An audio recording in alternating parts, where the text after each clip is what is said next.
Welcome to English for Engineers. I'm your host, Olivia Augustin, and join me on my podcast as I dig deep into all things technical English, business English, and international business communication to bring you a lifetime of knowledge in a digestible format.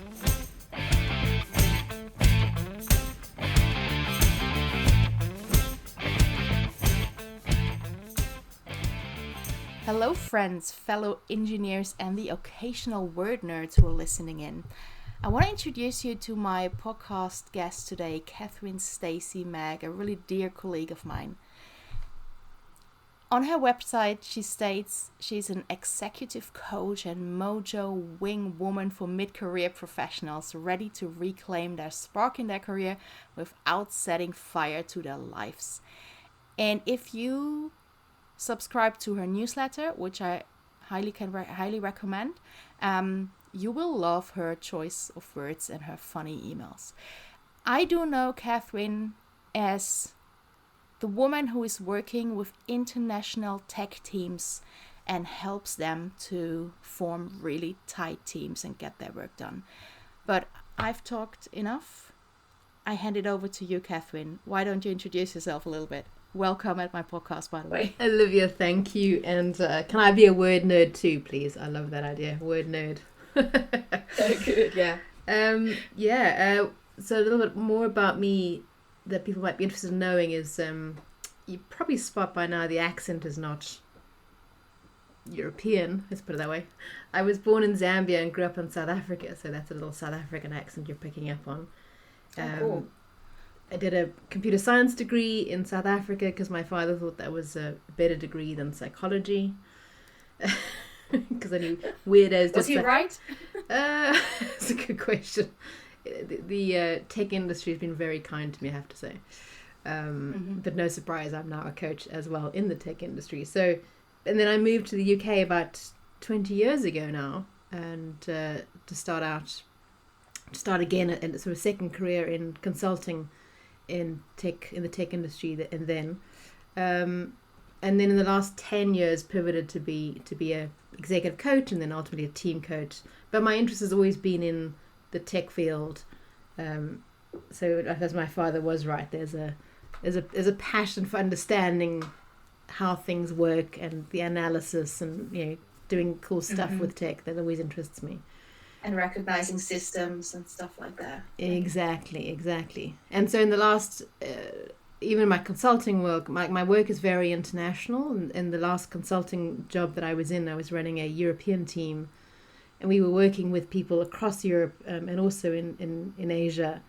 And which is why this makes such an interesting conversation with you today I learned a lot about you maybe speaking English to each other, but the meaning that is underneath all that is quite different. Oh yes. I'm sure your podcast listeners are used to this by now. Yeah. So so hoping I can share some of what I've learned with people here today about that. Cool.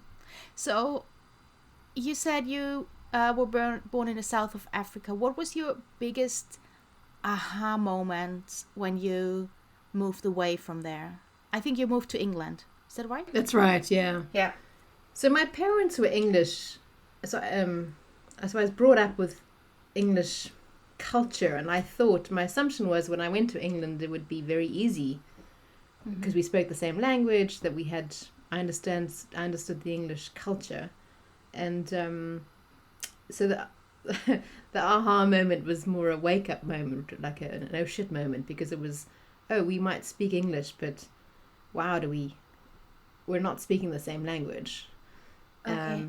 And particularly the direct. Can you give us an example? It's particularly directness. Yeah, it's so there's thing in South Africa. I was never considered direct, and within the first year of working in England, my boss called me aside and said, "You're being way too direct with people." And okay. I was like, and I think it's how you deliver things. It's the way which you communicate that I was just a total blind spot, because it's just how we as South Africans, it's a very normal way of talking and interacting with people. Yeah. And then I started working with the Americans, and I'm like, oh wow, if the English think I'm direct, what do they think of the Americans? Because it's about language. So the English will say, well, thanks for your email. It's very interesting. And you're like, oh, that's nice. Yeah. Thank you. No. I'm glad you enjoyed that. And actually they're like, no. That's interesting is a very loaded word for, it could be anything. It could be problematic. It could have annoyed them. It could have, like, who knows? Mm-hmm. Whereas if you were in South Africa, you're like, got your email. We need to talk. I don't like what you said. You're like, okay. Wow. Okay. Well, let's get on with that. Yeah. So there's a couching of language in England that I had to learn pretty fast before I pissed off too many people. And when you said when the English people already thought you're direct, what would the Americans think? So in your experience, are the Americans even politer? Than the English? Not politer, but more direct. Okay. I experienced them more direct than the English. Yeah. And at the same time, they can be nicer about it. They can sort of smile and call you friend and then give you some hard feedback at the same time. Mm-hmm. Whereas, like stab you in the back with a smile. Yeah, I remember going to England and traveling to the US and people, in the coffee queue at Starbucks going, hey, how you doing? How's your day? And I'm like, why are you asking? Oh, yeah. What do you, what do you want? Do you know me? Do you know me? Do we know each other? And they're like, no, it's just this genuine, especially the Canadians, I found this genuine, like, oh yeah, positivity, upbeatness. I don't want to nice in danger of putting whole countries in the same box, but yeah, we're mining themes here, right, in terms of English language. Yes. We'll open drawers and put whole countries into yes. Yeah. Yeah, that's funny that you're saying that. Hey, how are you doing? I'm working a lot of Austrians and Germans, and when I log into a video call with my clients, with my engineers, and then they say, "Hi, Olivia, how are you doing?" And then I usually ask them, just to make them aware of differences, I say, "Is this a German? How are you?" or "Is this an American? How are you?" And then they can choose. They sometimes say, no, let it be an American. How are you today? And sometimes, no, I really want to know how you are. That's sweet. Go on. Yeah, I like that. I like kind of calling out, and I think that's part of building the bridges. If you work internationally, is just to name the differences and how own your own difference and how you use your language, and acknowledge the other person. It's a way of sort of seeing someone and going, yeah, I know you have a different way of using this. Yeah, and then it can be quite fun to do it. Yes. Pointing out in a good way. Yeah. So when you're working with really big tech companies, you're working with teams, help them to understand each other. When a team is comprised of people from different countries, what's the most common problem that you encounter or they encounter and you can help them? That the logic and head rules the world. Okay. Elaborate. Please explain that. Well, I think because, and I can really relate to this, like if you are in the tech industry, it's because you have a competency and an interest in the rational. How do I break this down? How do I build how do I break down a problem in order to build it back as a solution? It's what you're paid to do. But when you put people together in a team, it's about relationship. It's not about logic. And so it gets messy. Oh yeah, very. So I find, and it's in fairness to tech teams, it's not always, it isn't just the tech world that has this problem.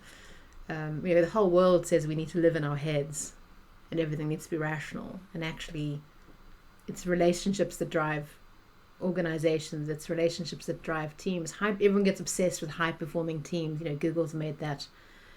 Their Aristotle project has made that kind of a common theme, but like what is a high performing theme high performing team. And it's about the relationships. But but the aversion I find in teams is that feels unpredictable. I don't know how you're going to show up tomorrow. I get a sense of you today, but tomorrow you might show up differently. And then how do I manage myself when you are unpredictable in our relationship? And then you take that across 7 or 8 people in a team, it gets very messy. Mm-hmm. So one of the exercises I do is to help people see that interconnection. We all take a piece of string, single piece of string for one person, have the piece of string in the left hand and the right hand, and you sort of pull the string left and right between your hands like that. And that's like your inner dialogue. You know, oh, what's Olivia thinking? Oh, I don't know. Oh, is that an angry face? I don't know. Oh, I'm feeling really bored of this meeting. What's going on? Like, everything that's going on inside your head that no one else sees. That's kind of the tension in that string. Then I get people to join up the string, all the strings together. So there's 8 people in the room. You get this like web of this messy web of chaos. Exactly. And then you still hold one string, and now you have a conversation through the string. So like I pull a bit, you don't pull at all, and that tension between the web of strings is a metaphor for the unseen dynamics that go on in teams all the time.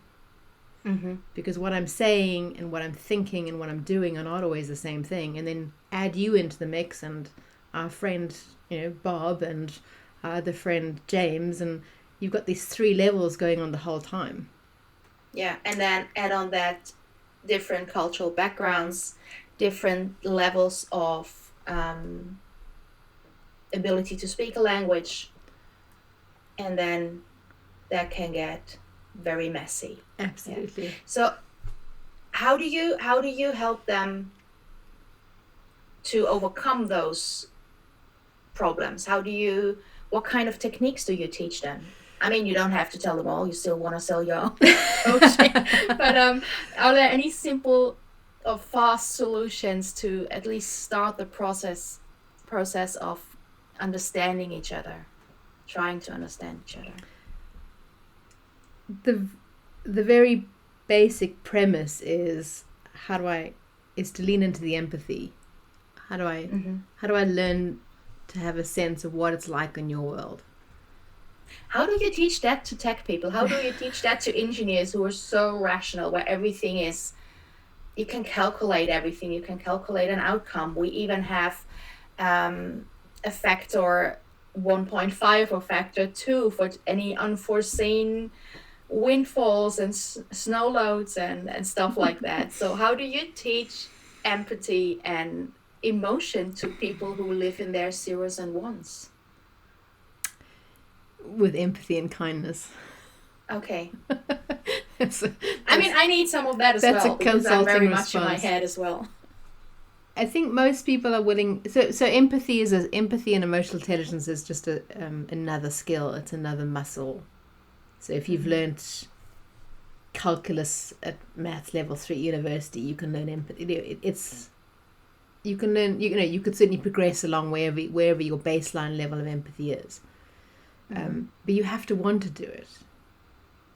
You have to see the benefit of trying out something new that doesn't feel right and might break something, or so you say to yourself. You've got, in order to take a risk, you've got to try something. And I think risk is the good word, to take a risk. Yeah, like what's this in service of? So, your listeners might be going, well, why do I want to learn? What's the point? Because it can feel easier, once you have some empathy for other people, you can have a different relationship with them. You can have an easier relationship with them. You can do more with each other when you understand each other better. I think most of us have had an experience where there's someone we're working with and we get on well, and the stuff we're able to do is amazing. Like something happens between us. You're like, oh my God, I could never have done this by myself. But with you, Olivia, on my side, we developed this amazing thing, or we delivered this impossible project that everyone said was never going to happen. And then suddenly 2 + 2 is 5. Exactly. So all of us have had experiences of that, usually with one other person, but you didn't choose necessarily to work with that person, it just happened. But if you're in a team, you have to be more intentional about. So Olivia's on my team, great, because her and I get on really well, but there's some other person who I find slightly annoying. But technically it's just super good. Yeah, I mean, technically it's super good, and I'm glad that person's in the team, but oh my gosh, every time they open their mouth, I want to, I want to scream. But the prize is, how do I find a way to be in relationship with that person, so we, Olivia, myself, and that person can do something amazing, and the sum of the parts is greater than sum of the whole, greater than sum of the parts. Yeah. The 2 + 2 is 5 scenario. You got to want and believe that that's worthwhile, having some, going through some risk and discomfort of trying something new. Yeah. And you still have to convince the third person that they want to change a tiny bit and add to the team as well. Yeah, it's interesting. Some of the stuff feels a little magical, which I imagine your listeners are going to be rolling their eyes now, but they might, yeah. Yeah, my engine is definitely like rolling their eyes now. Magical what? It's worthwhile trying this. If you show up in a relationship at work or in a meeting with a different intention, like, I'm going to be helpful today in this meeting. I find this meeting really frustrating, but today I'm going to choose to be helpful. You will be amazed at what shifts. You haven't asked anyone else to do anything different, but you coming from that helpful perspective will shift the dynamic in the group. That's the magic part, because people are adults. I can't make you do anything, but I can invite you into a different kind of relationship. Yeah, because I'm coming in with more positivity or more helpfulness or whatever that is. You say something interesting, that your motivation, how you show up at work. I did a little, I don't want to call it an exercise, but the last couple of weeks I asked my clients, all of them, I asked them the very same question. I asked them, think of your last working week. What went well because of you? And it was amazing. The answers were amazing, and some of them were pretty fast showing up with answers. Oh, this went well, that went well. And I asked, did somebody tell you? I said, yeah, somebody commended me, someone praised me for that. And others had, I have to look at my calendar. What did I do last week? And I asked them, did someone commend you for the things that went well? No, actually not. So it was a really interesting exercise to help them to see that they're doing amazingly well in a crazy time. And it showed me how important it is to show appreciation. That's a beautiful exercise, yeah. Yeah. Even if at least at the moment I'm working with a lot of engineers in construction, and if you ask them what's your goal, it's just to finish the project and make a profit, to build that thing and still make a profit. So sometimes a shift in how you look at things is important. Yeah, and the coach in me wants to say, what if you could finish the project, make profit, and have fun? Or finish the project, make profit, have fun, and feel fulfilled. Oh yeah, that's a good one. Like, those are also possible. Yeah. Yeah, and for me, those are big prizes that are worthwhile, fighting for. And I love the question that you were inviting your clients to answer, because there's some interesting research that works with teams. But the research started initially around relationships. So John Gottman and his wife did 20 years of social studies of relationship marriages, whether they worked or they didn't work. And he was really curious about, why did some relationships just manage to survive, over a long period of time, and others didn't. And he found a few things, but the two that are worthwhile and relevant to teams in the office space is the level of positivity in a team. So the more positivity in the bank account in a relationship, Gottman and his wife found the better chance that the relationship had to survive. And he found that there's a ratio, and so positivity is the acknowledgement. Olivia, you were so courageous in that meeting today. Thank you. It's that acknowledging of the human quality, not the output. Mm-hmm. Not Olivia, you did a great project, but Olivia, you showed great courage in the face of a very difficult client conversation today. Thank you. Yeah. So each time I say that, I put a little coin in the positivity bank account in our relationship. And for every negative comment I throw at you, I need to have 5 positive comments to offset it. So there's a ratio of 5 to 1. That's high. That is high. It is high. So you go back to, how do we break this down and get analytical about it? So it's important for teams or any relationship that you're in that you have the skill and the tools to build positivity. And what you're doing with your clients is pointing them to where they're getting acknowledgement or recognition from. And that's a leadership skill. Mm-hmm. Choosing to find and acknowledge the positive contribution of someone helps the positivity immensely.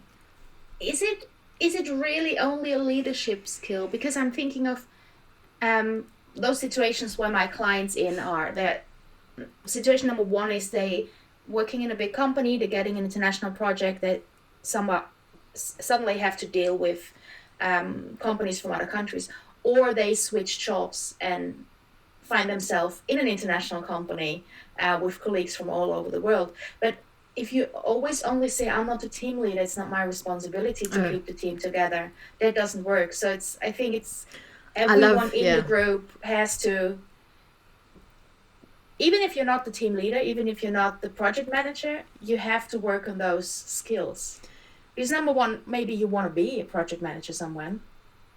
So yeah, you're absolutely right. You've caught me out on how I use leadership. I think we're all leaders. Okay. And it's a choice. It's a choice. I can choose to show up with the intention of having a positive impact on the person at the checkout counter. In the few minutes I spend with Olivia recording a podcast, with the dog walker who's going to come pick up. It isn't position. I don't see leadership as it related to positional power. Yeah. So absolutely, I totally agree with you. Thank you. And to the point of when I do team coaching, everyone learns the skill. Whoever you are, whether you're the leader of the team or a member of the team, doesn't matter. This is a skill that you need if you care about relationships and bringing fulfillment and having better impact in the world. Yeah. And if you have fun doing your projects, then the projects are turning out better anyhow. That's kind of an automatic thing happening. Exactly. I remember a couple of weeks ago, even months, when we had a chat, you told me about a little exercise.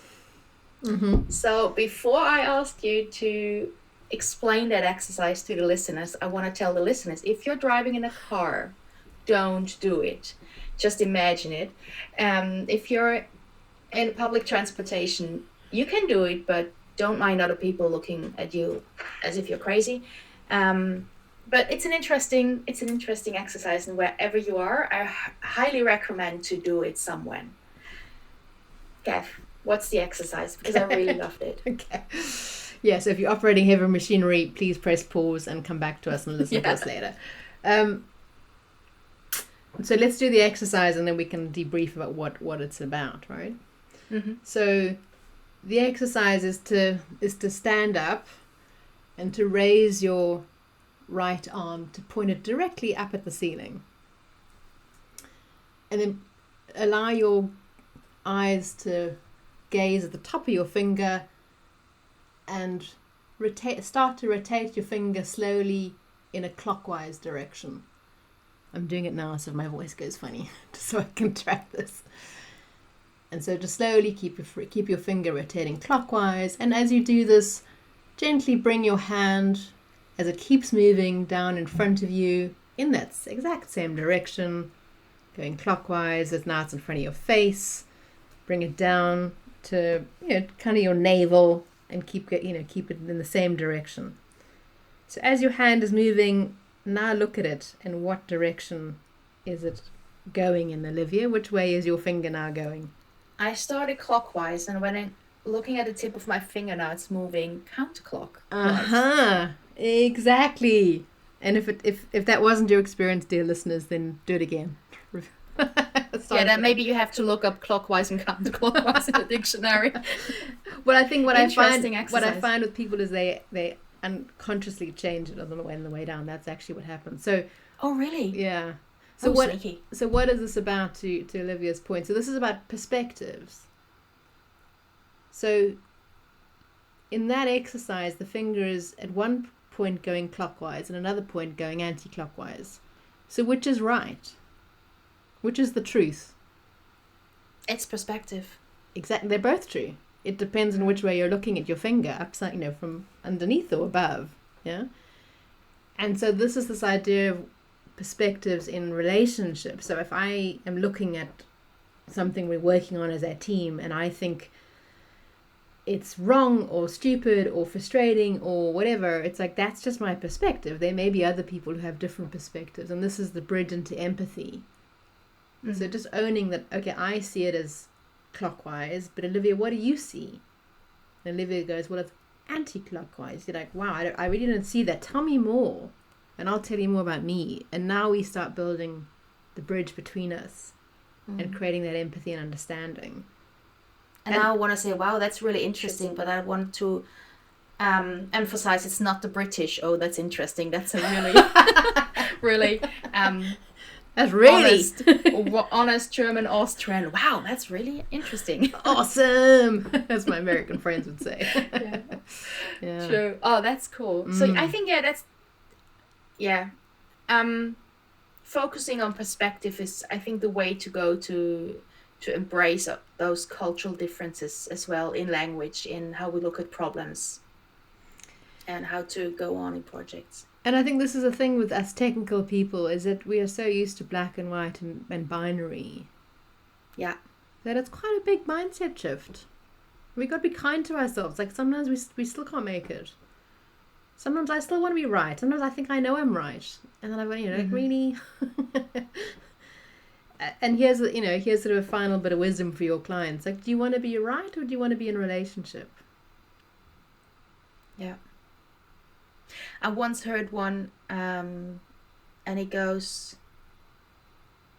So now I forgot it. Yeah, ADHD. No, it goes, it's not about who is right, but what is right. That's one I like to use as well.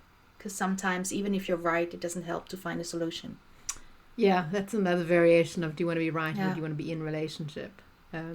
Yours goes even further. Yeah, and if you're in a team and you're trying to build something bigger than you, the relationship's got to matter.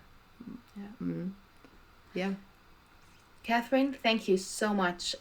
We both know from experience we could go on for hours. So we sure could. It's been a delight.